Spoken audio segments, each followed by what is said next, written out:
Hi everybody, this video was recorded at the Spring Institute, March 2021. Our guest speaker today is Dan Goodley, Professor of Disability Studies and Education at the University of Sheffield. And what I want to do in this session is to ask, are we able to be human? And the question that frames this talk might seem a strange one. Why would we even question our abilities to be human? Are there not some essential human capabilities that we all hold within us that make us human beings? And one wonders if our intrinsic human faculties separate us from, say, plants, animals, or machines. Now, disability is often made sense of in our culture as a lack of ability. Disability denotes an absence of ability. And because disability is ability devalued, then the opposite is true of ability. It's readily associated with the better parts of being human. At the same time, being able is a rather normative quality. Isn't there something visceral, unexplainable about the feeling of being human, being able to think, breathe, learn, speak, dream, love, lust, labor, shop, perambulate, grow, develop, earn and spend? These often are kind of seen as tacit acceptance of a regular and typical kind of human being. Now, the problem with the tacit, of course, is that there are many unspoken ideas alive within these kind of expectations. And of course, there's that kind of list I just gave you of being able. Our abilities are assumed to be enacted by all human beings. But of course, this is not the case. To presume, for example, that we're all equally mobile, that we're all intellectually and physically developing in similar ways, that we hold all the same capacities to earn and spend as equal members of consumer society is a mistake often made by our fellow human beings, from politicians to psychologists, and I would say actually to, in some cases, radical activists.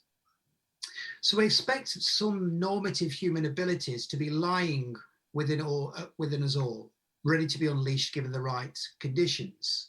So self-motivated children will succeed in school. You can step up to the plate. That's a good one for all you baseball fans out there. All will be well as long as we work hard. Now, these statements, again, are very normative. But at the same time, many people think, well, why would you want to disagree with them? They appear so reasonable. But when we dig a little deeper, we find that human abilities are actually incredibly diverse. And kind of a key point I want to bring home is that ability itself is very precarious. And we've seen this obviously through the pandemic, but one's social class, where one lives in the world, one's economic position will all impact upon one's capacities. So it's always important to understand how the autonomy of the human being, as a valued human trait, is not only welcome, but demanded by societies in which we live. So we're born dependent, but we're expected to become independent. And this search for self-containment is too easily understood as a natural or essentialist given of the human condition. And I want to trouble this presumption of ability. So what I'm going to do is very quickly talk about the three A's: ableism, austerity, and activism.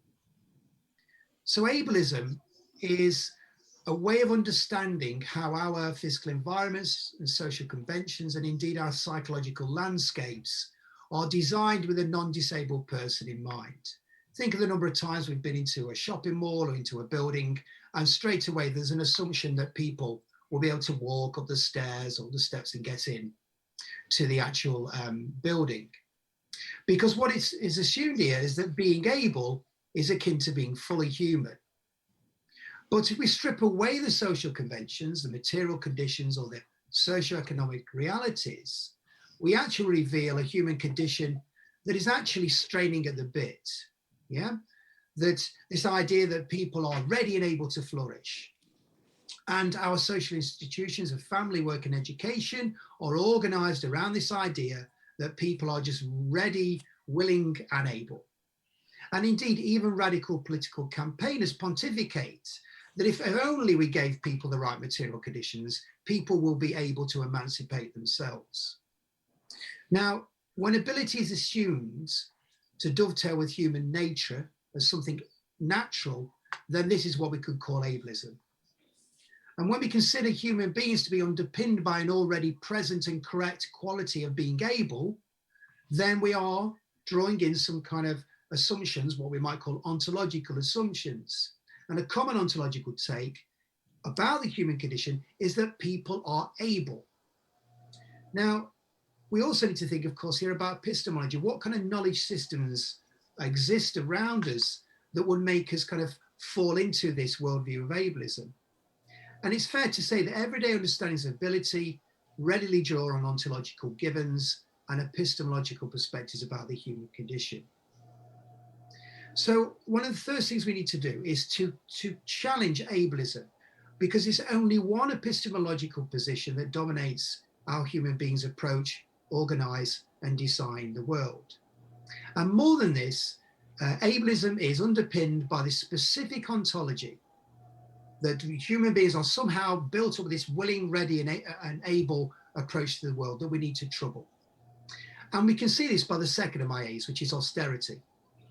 So austerity in the UK had catastrophic effects for disabled people and many people, particularly disabled people. Many people now, disabled people live in poverty, they endure poor health, they lack access to accessible houses. Disabled people are twice as likely as non-disabled people to live in conditions of food poverty. And the austerity argument, which was deployed by centre-right government within the UK, I think it's too convenient just to understand austerity is the kind of things that right-wing governments do. They pull away the state and assume that people are able enough to look after themselves. I think that what we have here is a rolling out of the ideology of ableism in order to justify austerity. Indeed, austerity, I would argue, is a deeply ableist view of the human being. It assumes that we can pull away society, pull away the community, and people have the inbuilt abilities within them to look after themselves. This is clearly a mistake. But I'd like to kind of remind you the number of times in which words like resilience and self-sufficiency get caught up in the kind of popular imaginary as if they were kind of natural parts of being a human being. I'm thinking of that old adage, the man is an island, which is, relayed time and time again across our cultural bandwidths with its sexist undertones really intact. So austerity, rather than just being viewed as this kind of like dangerous kind of assumption of right-wing thinking, should actually be seen as a bedfellow of ableism, and we should be challenging both. And this leads me to a last point. So how do we challenge these things called ableism and this thing called austerity? And it's clearly through activism. So I would like to consider myself as, I'm more of a kind of It's a Wonderful Life than a Handmaid's Tale kind of guy.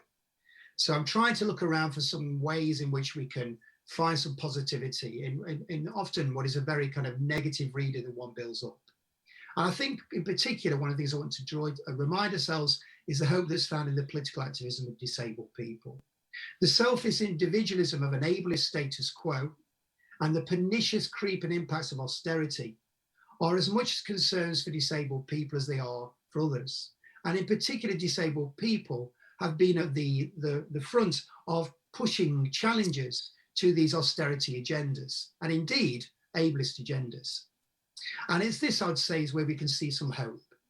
That organising against austerity is also a protest against ableism. And in a number of anti-austerity rallies that we've seen over the years, we can see disabled and non-disabled people coming together. And these, I would suggest, are examples of being able to be human collectively. Thank you. Thanks very much for watching. You can like and subscribe to our channel below. We're currently working on a British Academy funded project looking at the lived experience of disabled people during the pandemic. And you can find out what we're up to at tendproject.com or on Twitter at tendproject. Thank you.